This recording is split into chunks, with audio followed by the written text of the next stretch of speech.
നമസ്കാരം. കാലിക്കറ്റ് സർവകലാശാല ക്യാമ്പസിൽ കാലുകുത്തിക്കില്ല എന്ന SFIയുടെ വെല്ലുവിളി ഏറ്റെടുക്കുകയും അങ്ങനെ ക്യാമ്പസിൽ എത്തുകയും അവിടെ താമസിക്കുകയും ചെയ്തതോടുകൂടിയാണ് കേരള ഗവർണർ ആരിഫ് മുഹമ്മദ് ഖാനോട് നേരിട്ടുള്ള പ്രതിഷേധത്തിന് SFI തയ്യാറായത്. അതിൻ്റെ തുടർച്ച എന്ന നിലയിലാണ് ഗവർണർ പോകുന്നിടത്ത് എല്ലാം SFI പ്രവർത്തകർ കരിങ്കൊടി കാണിക്കുന്നത്. ഇന്നും അത്തരത്തിൽ ഒരു കരിങ്കൊടി പ്രതിഷേധം ഉണ്ടായി. കൊല്ലം നിലമേലിൽ ആയിരുന്നു അത്. ഈ SFI പ്രവർത്തകരെ അറസ്റ്റ് ചെയ്യണം എന്നാവശ്യപ്പെട്ട് ഗവർണർ കുത്തിയിരിപ്പ് സമരവും നടത്തി. കരിങ്കൊടി പ്രതിഷേധത്തെ തുടർന്ന് ക്ഷുഭിതനായ ഗവർണർ വാഹനത്തിൽ നിന്ന് പുറത്തിറങ്ങി. തുടർന്ന് SFI പ്രവർത്തകരും ഗവർണറും തമ്മിൽ വലിയ വാക്കേറ്റവും ഉണ്ടായി.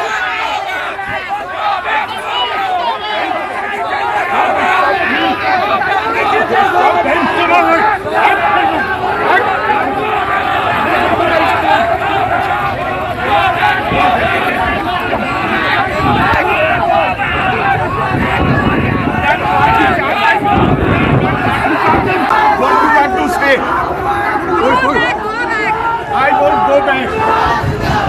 This is your property. I'm going to go.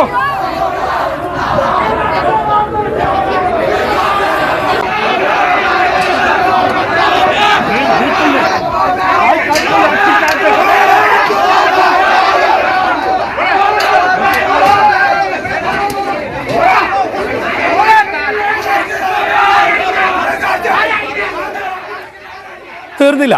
പോലീസിനെയും ഗവർണർ ശകാരിച്ചു. മുഖ്യമന്ത്രി പോകുമ്പോൾ കരിങ്കൊടി പ്രതിഷേധത്തിന് പോലീസ് കൂട്ടുനിൽക്കുമോ എന്നായിരുന്നു ഗവർണറുടെ ചോദ്യം.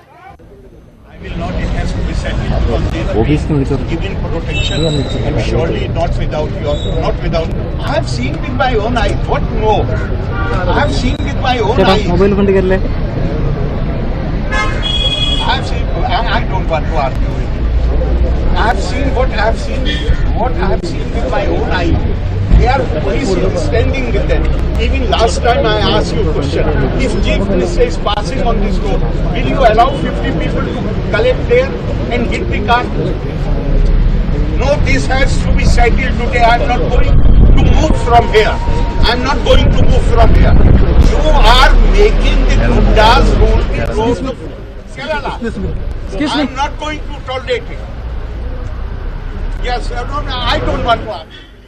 പ്രധാനമന്ത്രിയെ വിളിക്കൂ, അമിത്ഷായോട് സംസാരിക്കൂ എന്നും ഗവർണർ പറയുന്നുണ്ടായിരുന്നു. मोहन अमित शाह साहब से बात करो या कोई भी हो उनके यहाँ.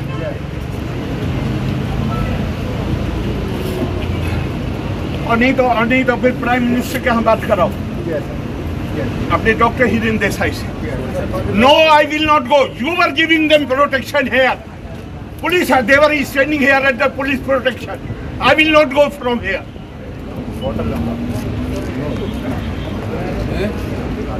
If the police itself is breaking the law, who will uphold the law? പ്രതിഷേധത്തിന് പിന്നിൽ മുഖ്യമന്ത്രി എന്നും ഗവർണർ ആരോപിച്ചു. Hit my car. They hit your car. They have hit my car. Then only I said it in Trivandrum. If you will show black flag, I don't mind. But if you hit my car, I will get down. They had damaged the car last time in Trivandrum. Today when they came and they did it, I immediately got down from the car. So I do not know whether the car has been damaged today also or not. But they did it again today. And the number of policemen was definitely larger than the number of those who were having the black flags. സംഭവത്തിൽ 12 SFI പ്രവർത്തകർക്കെതിരെയും കണ്ടാൽ അറിയാവുന്ന മറ്റ് 5 പേർക്കെതിരെയും കേസെടുത്തു. FIRന്റെ പകർപ്പ് ലഭിച്ച ശേഷമാണ് governor പ്രതിഷേധം അവസാനിപ്പിച്ചത്.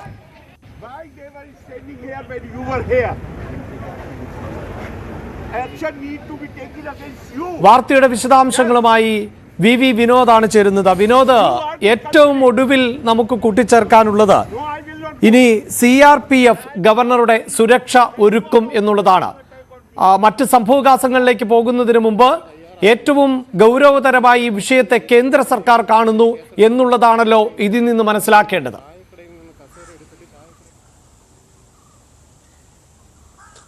അഭിലാഷ്, അത്യന്തം നാടകീയമായ രംഗങ്ങളാണ് ഇന്ന് കൊല്ലത്ത് സംഭവിച്ചത്. ഗവർണർ അവിടെ ഒരു പ്രൈവറ്റ് പരിപാടിയിൽ, സ്വകാര്യ പരിപാടിയിൽ പങ്കെടുക്കുന്നതിന് വേണ്ടി പോവുകയായിരുന്നു.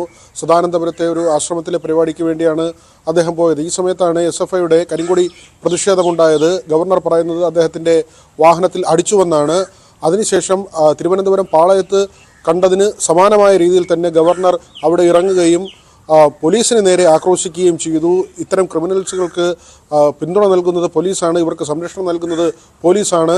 ഇത് മുഖ്യമന്ത്രിയുടെ നിർദ്ദേശപ്രകാരമാണ് ഈ കൂലി തൊഴിലാളികളായി SFI പ്രവർത്തകർ മാറുന്നത്. ഇതിന് പോലീസ് സംരക്ഷണം ഒരുക്കുന്നു, നിങ്ങളുടെ ബോസാണ് ഇതിന് സംരക്ഷണം ഒരുക്കുന്നതെന്ന് ഗവർണർ പറയുന്നു. അതായത് മുഖ്യമന്ത്രിയെ കൃത്യമായി തന്നെ അദ്ദേഹം ആക്രമിക്കുന്നു. കഴിഞ്ഞ കാലങ്ങളിലൊക്കെയും ഉണ്ടായതുപോലെ മുഖ്യമന്ത്രി ഗവർണർ പോരിൻ്റെ തുടർച്ചയായി തന്നെയാണ് ഈ സംഭവം. പക്ഷേ ഇതിൻ്റെ ഒരു മാനം മറ്റൊരു ദിശയിലേക്ക് മാറുന്നത് ഗവർണർ കൃത്യമായി പറഞ്ഞു കഴിഞ്ഞു. ഇതിൻ്റെ രേഖകളെല്ലാം തന്നെ FIRൻ്റെ കോപ്പി അടക്കമുള്ള മറ്റ് രേഖകളെല്ലാം തന്നെ കേന്ദ്ര സർക്കാരിന് കൈമാറും. ഈ ഗവർണർ അവിടെ ഏതാണ്ട് 2 മണിക്കൂറോളമാണ് പൊതു റോഡിൽ, അല്ലെങ്കിൽ അങ്ങനെ ഒരു പബ്ലിക് റോഡിന് വശത്തെ ഒരു ചായക്കടയ്ക്ക് മുന്നിൽ കസേരയിട്ട് അദ്ദേഹം പ്രതിഷേധിച്ചത്. ഇതുവരെ കാണാത്ത ഒരു പ്രതിഷേധമാണ്. പാളയത്ത് അദ്ദേഹം ഇറങ്ങുകയും അവിടെ പ്രതിഷേധിക്കുകയും അതിനുശേഷം വിമാനത്താവളത്തിലേക്ക് പോവുകയും ചെയ്തു. അതിനപ്പുറത്തേക്ക് ഇന്ന് റോഡിൽ തന്നെ അദ്ദേഹം കുത്തിയിരുന്ന് പ്രതിഷേധിക്കുക എന്ന നിലയിലേക്ക് കാര്യങ്ങൾ മാറിയിരിക്കുന്നു. അതാണല്ലോ, അതായത് നമുക്ക് കണ്ട് ശീലമില്ലാത്ത ഒന്നാണല്ലോ. ഗവർണർ ഉൾപ്പെടെയുള്ളവർ അതീവ സുരക്ഷാ സംവിധാനത്തോടെയാണ് പലപ്പോഴും പോകുന്നത് നമ്മൾ കാണാറുള്ളത്. പല വേദികളിൽ സംസാരിക്കുന്നു. അവിടെ പോലും വളരെ കുറച്ച് സമയം മാത്രം, ആ ഔദ്യോഗികമായ ചടങ്ങിൻ്റെ സമയം മാത്രം ചെലവഴിക്കുക എന്നുള്ളതാണ്. ഇതിപ്പോൾ ഗവർണർ പുറത്തേക്ക് ഇറങ്ങുന്നു. ഇത് നമ്മൾ തിരുവനന്തപുരത്ത് കണ്ടതാണ്. അതിനേക്കാൾ മറ്റൊരു ഭാഷയിൽ ആണ് അദ്ദേഹം ഇന്ന് പ്രതികരിക്കുന്നത്. അദ്ദേഹം ഇറങ്ങി ഈ പ്രതിഷേധക്കാർക്കിടയിലേക്ക് ചെല്ലാൻ ശ്രമിക്കുന്നുണ്ട്. അവർക്ക് നേരെ കൈയോങ്ങുന്ന സാഹചര്യം ഉൾപ്പെടെ ഉണ്ടാവുകയാണ്.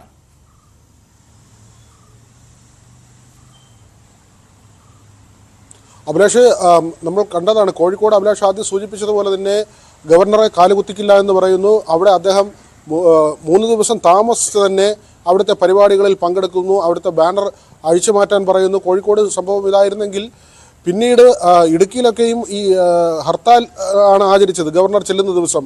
അന്ന് അദ്ദേഹത്തിന് നേരെ കരിങ്കൊടി പ്രതിഷേധമുണ്ടാകുമ്പോൾ അദ്ദേഹം കൈവീശി പോവുകയാണ് ചെയ്തത്.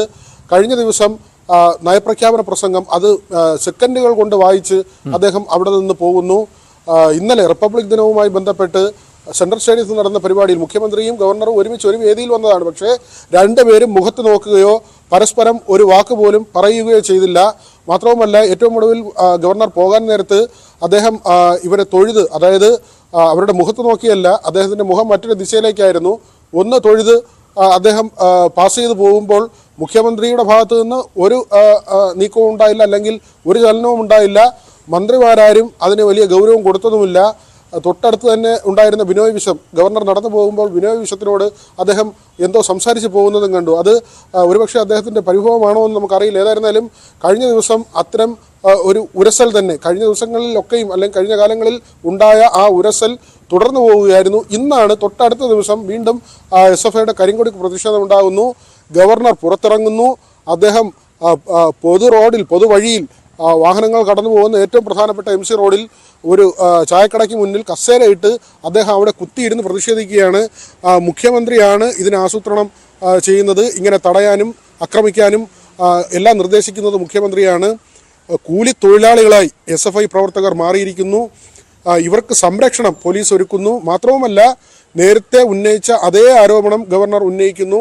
SFI പ്രവർത്തകർ തന്നെ ആക്രമിക്കാനെത്തിയത് പോലീസിൻ്റെ വാഹനത്തിലാണ്. കാരണം അവിടെയുള്ള ലോക്കൽ പേഴ്സൺസ് അല്ല, അല്ലെങ്കിൽ അവിടെയുള്ള പ്രാദേശികമായുള്ള പ്രവർത്തകരല്ല അവിടെ വന്നത്. പിന്നെ അവർ ഏത് വാഹനത്തിലാണ് വന്നത്? അവരുടെ വാഹനമില്ല. അവിടെ പോലീസ് വാഹനത്തിൽ വരികയും തൻ്റെ കാറിൽ അടിക്കുകയും ചെയ്തുവെന്ന് അദ്ദേഹം പറയുന്നു. കരിങ്കൊടി പ്രതിഷേധത്തിന് തനിക്ക് എതിർപ്പില്ല, അതായിക്കോട്ടെ. അങ്ങനെയുള്ള പ്രതിഷേധങ്ങൾ ഉണ്ടായാൽ താൻ വാഹനത്തിൽ നിന്ന് ഇറങ്ങി പ്രതികരിക്കാറില്ല. പക്ഷേ തിരുവനന്തപുരത്ത് ഉണ്ടായതുപോലെ സമാനമായ രീതിയിൽ ഇന്ന് അത് വളരെ പ്രധാനപ്പെട്ട ഒരു പോയിന്റ് ആണല്ലോ വിനോദ്. കാരണം വിനോദ് തന്നെ സൂചിപ്പിച്ച കാര്യങ്ങൾ, അദ്ദേഹത്തിന് പലപ്പോഴും എതിർപ്പുകളും വിയോജിപ്പുകളും ഒക്കെ ഉണ്ടാകാറുണ്ട്. കരിങ്കൊടി പ്രതിഷേധത്തെയും അദ്ദേഹം എതിർക്കുന്നില്ല എന്നാണ് മാധ്യമപ്രവർത്തകരോട് പറയുന്നത്. പക്ഷേ ഈ പ്രതിഷേധിക്കുന്നവർക്ക് വാഹനത്തിൽ എത്താനും വാഹനത്തിൽ തട്ടാനും അതിനു നേരെ ബലം പ്രയോഗിക്കാനും ഒക്കെയുള്ള ഒരു സാഹചര്യം ഉണ്ടാകുന്നു. അതിനെയാണ് താൻ ചോദ്യം ചെയ്യുന്നത് എന്ന് ഗവർണർ ആവർത്തിച്ച് പറയുകയാണ്. അതിനെ ആ ഒരു സുരക്ഷാ വീഴ്ചയെ ഏത് തരത്തിലാണ് നോക്കിക്കാണേണ്ടത്?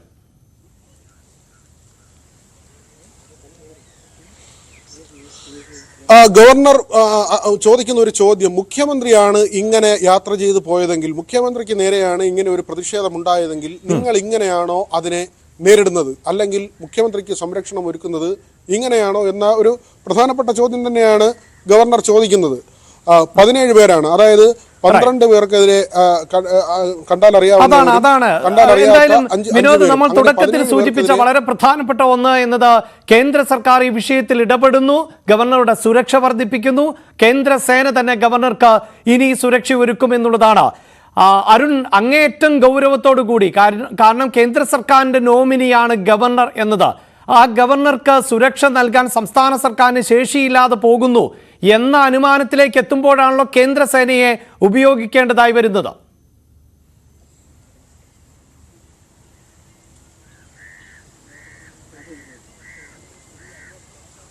ഏറ്റെടുക്കുകയാണ്, CRPF ഏറ്റെടുക്കുകയാണ്. കേന്ദ്ര ആഭ്യന്തര മന്ത്രാലയം അല്പസമയം മുമ്പാണ് കേരള രാജ്ഭവനെ ഇക്കാര്യം അറിയിച്ചത്. ഗവർണറുടെ സുരക്ഷ Z+ കാറ്റഗറിയിലേക്ക് ഉയർത്തുകയാണ്. നിലവിൽ Z കാറ്റഗറി സുരക്ഷയാണ് സംസ്ഥാന ഗവർണർക്ക് നൽകുന്നത്, അത് Z+ കാറ്റഗറിയിലേക്ക് ഉയർത്തുന്നു. സായുധ സേനയുടെ CRPFന്റെ കാവലാകും ഗവർണർക്കും രാജ്ഭവനും, അദ്ദേഹത്തിന്റെ താമസസ്ഥലമായ രാജ്ഭവനും ഇനി ഉണ്ടാവുക.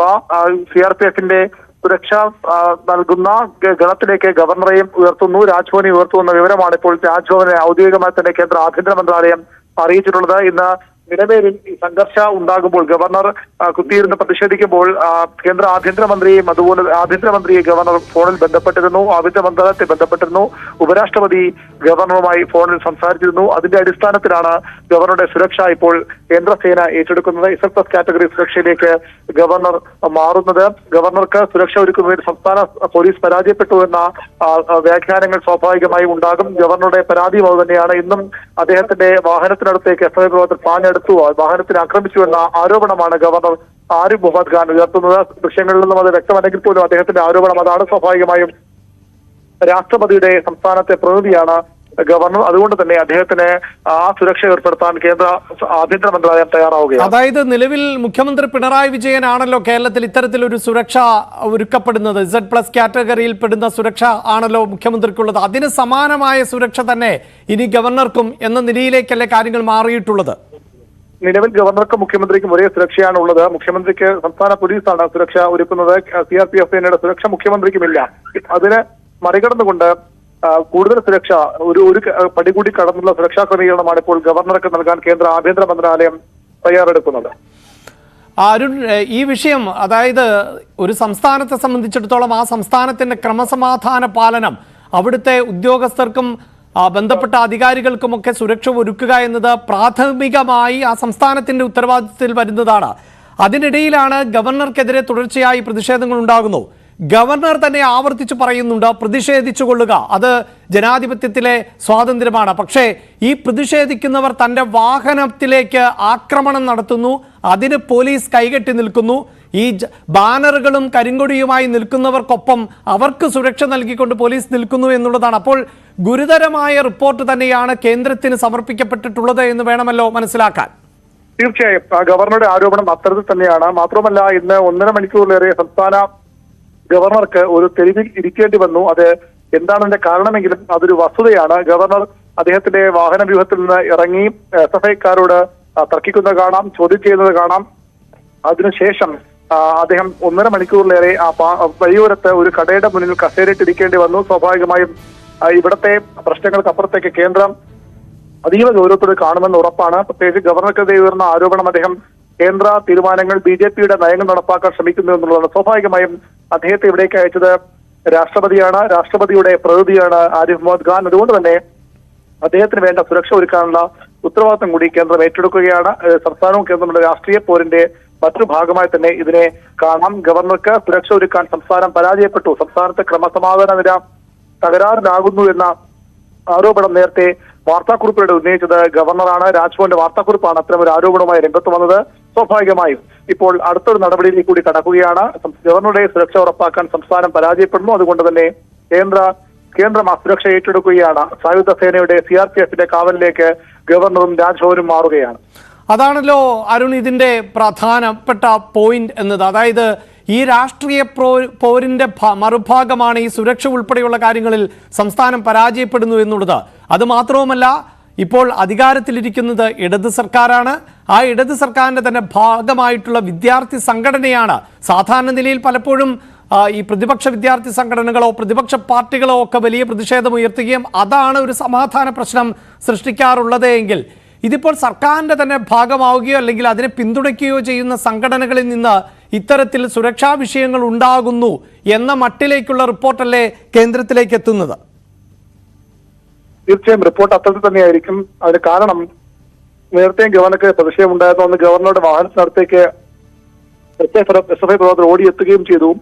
ഇന്ന് അങ്ങനെ ഉണ്ടായിട്ടില്ലെങ്കിൽ പോലും സ്വാഭാവികമായും ഗവർണറുടെ ഓഫീസിൽ നിന്ന് അദ്ദേഹത്തിന്റെ റിപ്പോർട്ട് പോവുക തനിക്ക് സുരക്ഷാ ഭീഷണി ഉണ്ട് എന്നത് തന്നെയാണ്. ഗവർണർ ഇന്ന് അവിടെ സംസാരിക്കുമ്പോൾ അത് തന്നെയാണ് വ്യക്തമാക്കിയത്. തനിക്ക് സുരക്ഷാ ഭീഷണിയുണ്ട്, പോലീസ് സമരക്കാർക്ക് സംരക്ഷണം ഒരുക്കുകയാണ് ചെയ്യുന്നത്, ഗവർണർക്ക് സംരക്ഷണം ഒരുക്കേണ്ട പോലീസ് അത് ചെയ്തില്ല എന്ന് ആരോപണം അത് ഉന്നയിക്കുമ്പോൾ സ്വാഭാവികമായും കേന്ദ്രം ആദ്യം ഗൗരവത്തിലെടുക്കുക ഗവർണറുടെ റിപ്പോർട്ട് തന്നെയാണ്. ഗവർണറുടെ കത്തായാലും അദ്ദേഹം വാക്കാൽ പറഞ്ഞതായാലും അത് തന്നെയാണ് കേന്ദ്രം ഏറ്റവും പ്രധാനത്തോടെ എടുക്കുക.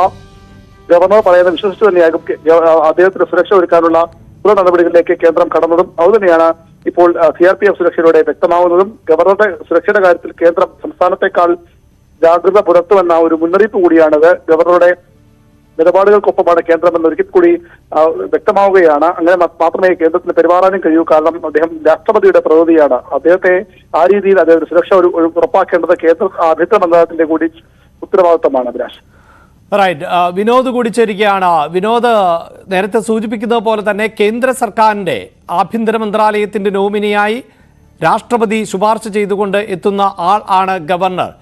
ആ പദവി വളരെ പ്രധാനപ്പെട്ടതാണ്. ആ പദവിയിലിരിക്കുന്ന ആൾക്ക് എന്തൊക്കെ പ്രതിഷേധങ്ങൾ ഉണ്ടായാലും സുരക്ഷ ഒരുക്കേണ്ടത് ഒരു സംസ്ഥാനത്തിൻ്റെയും അവിടുത്തെ പോലീസ് സംവിധാനത്തിൻ്റെയും ഉത്തരവാദിത്തമാണ്. ഇവിടെ ഗവർണർ ആരോപിക്കുന്നത് മുഖ്യമന്ത്രി നവകേരള യാത്ര നടത്തുമ്പോൾ അടക്കം പ്രതിഷേധം ഉയർന്നവരെ എങ്ങനെയാണ് പോലീസ് നേരിട്ടത്. ഇതിപ്പോൾ ഫ്ലെക്സും ബാനറും ഒക്കെയായി SFI പ്രവർത്തകർ വഴിയോരത്ത് കാത്തു നിൽക്കുന്നു. അവരെ മുൻകൂട്ടി അറസ്റ്റ് ചെയ്യാനോ നീക്കം ചെയ്യാനോ പോലീസ് തയ്യാറാകുന്നില്ല. അവർക്ക് ഈ വാഹനത്തിലേക്കടക്കം എത്താനും ആക്രമിക്കാനും സാധിക്കുന്നു എന്നാണ് ഗവർണർ ആരോപിക്കുന്നത്. ഇന്ന് അത്തരത്തിൽ ഈ വാഹനത്തിലേക്ക് അടുക്കുകയോ അല്ലെങ്കിൽ വാഹനത്തെ ആക്രമിക്കുകയോ ഒക്കെ ചെയ്ത സാഹചര്യമാണോ ഇന്നും ഉണ്ടായത്?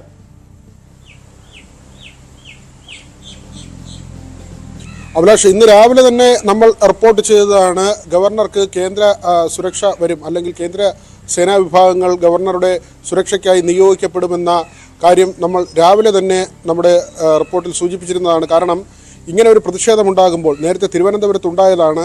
പാളയത്ത് സമാന രീതിയിൽ ഗവർണർ വാഹനത്തിൽ നിന്ന് ഇറങ്ങുകയും അദ്ദേഹത്തിൻ്റെ വാഹനത്തിൽ അടിച്ചതിന് പിന്നാലെയാണ് അദ്ദേഹം വാഹനത്തിന് പുറത്തേക്ക് ഇറങ്ങുകയും അവിടെ പോലീസിനോട് അന്ന് ആക്രോശിച്ചതും പോലീസ് സംരക്ഷണയിലാണ് ഈ അക്രമികൾ എത്തിയത് എന്ന് അദ്ദേഹം ആരോപിച്ചത്. SFI പ്രവർത്തകർക്ക് റൂട്ട് ചോർത്തി നൽകി എന്ന ആരോപണം കൂടി അന്ന് ഗവർണർ ഉന്നയിച്ചിരുന്നു.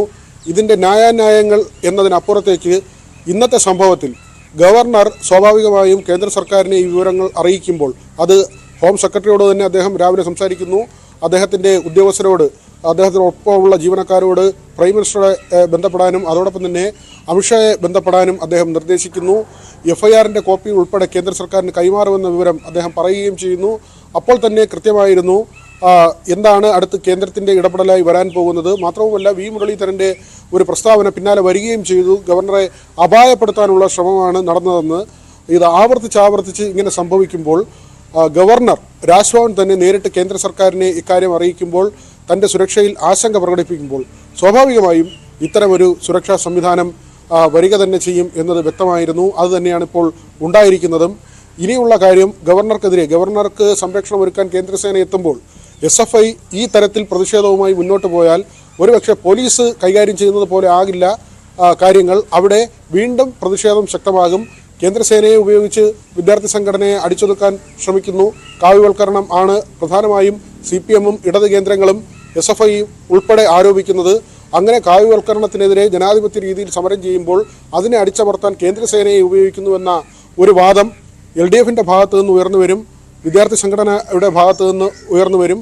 അത് പൊതുവിൽ അവർ അത് ഉയർത്തി ഒരു രാഷ്ട്രീയമാക്കി കൊണ്ടുവരാനുള്ള എല്ലാ സാധ്യതയുമുണ്ട്. അതുതന്നെയാണ് സംഭവിക്കുക. മറുവശത്ത് ഒരുപക്ഷെ നവകേരള യാത്രയിൽ നമ്മൾ കണ്ടതാണ് പോലീസുകാർ സമരക്കാരെ നേരിട്ട രീതി. അതോടൊപ്പം DYFI-കാരെയും SFI-കാരെയും CPM-കാരെയും മറ്റൊരു തരത്തിൽ നേരിട്ടു. അല്ലെങ്കിൽ യൂത്ത് കോൺഗ്രസ്സുകാരെയോ KSU-കാരെയോ നേരിട്ട രീതിയിലല്ല മറുവശത്ത് ഉണ്ടായിരുന്നവരെ നേരിട്ടതെന്ന കാഴ്ച ഉണ്ടായിരുന്നതാണ്.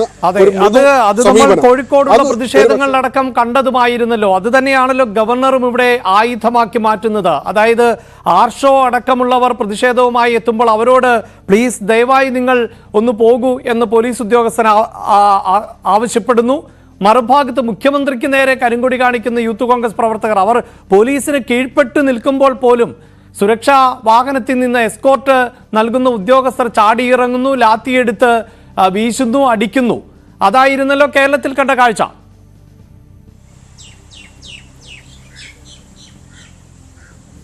അഭിലാഷ്, അങ്ങനെ ഒരു കാഴ്ച ആയിരിക്കില്ല ഒരുപക്ഷെ കേന്ദ്രസേന വരുമ്പോൾ ഉണ്ടാവുക. കാരണം ഈ പ്രതിഷേധം ഇതേ രീതിയിൽ തുടർന്നാൽ ഒരുപക്ഷെ ഈ റോഡരികിൽ നിന്ന് കരിങ്കൊടി കാണിക്കുന്ന പ്രവർത്തകർ അവർ ഗവർണറുടെ വാഹനം വരുമ്പോൾ സ്വാഭാവികമായും ഒരല്പം കൂടി മുന്നിലേക്ക് വരാനും വാഹനത്തിനടുത്തേക്ക് വരാനും തിരുവനന്തപുരത്ത് അദ്ദേഹത്തിൻ്റെ വാഹനത്തിലടിച്ചു.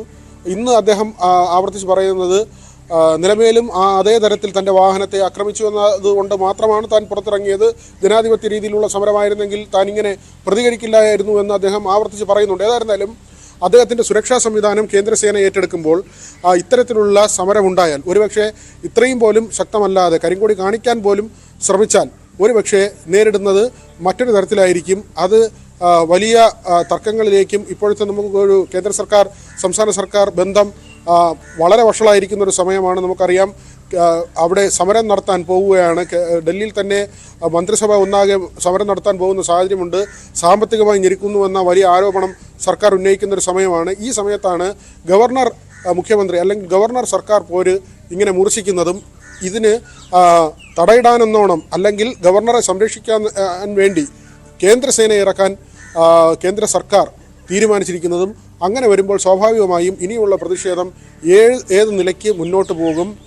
ക്യാമ്പസുകളിലെത്തുമ്പോൾ പൊതുവെ റോഡുകളിൽ സഞ്ചരിക്കുമ്പോൾ ഗവർണർക്കെതിരെ ഇതുവരെ കൈക്കൊണ്ട നിലപാട് സ്വീകരിച്ച SFIക്ക് മുന്നോട്ട് പോകാൻ കഴിയുമോ എന്നത് തന്നെയാണ് പ്രസക്തമായ ചോദ്യം.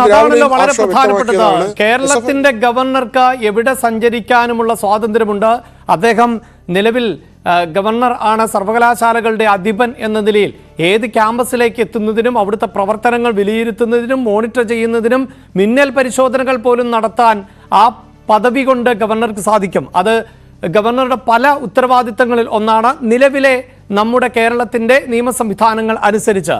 അപ്പോൾ സർവകലാശാലകളിൽ അടക്കം ഗവർണർക്കെതിരെ വലിയ പ്രതിഷേധമാണ് SFI ഉയർത്തുന്നത് എന്ന് പറയുമ്പോൾ പോലും ഈ നിലയിൽ സുരക്ഷാ സംവിധാനങ്ങളുമായി എത്തുമ്പോൾ അതിനെതിരെ ഇപ്പോഴത്തെ നിലയിൽ ഈ വാഹനത്തിന് മുന്നിലേക്ക് ചാടുക, വാഹനം അടിക്കുക, ഇത്തരം പ്രതിഷേധങ്ങളൊക്കെയായി മുന്നോട്ട് പോവുക എന്നതിനി SFIക്കും സാധ്യമാകുമോ?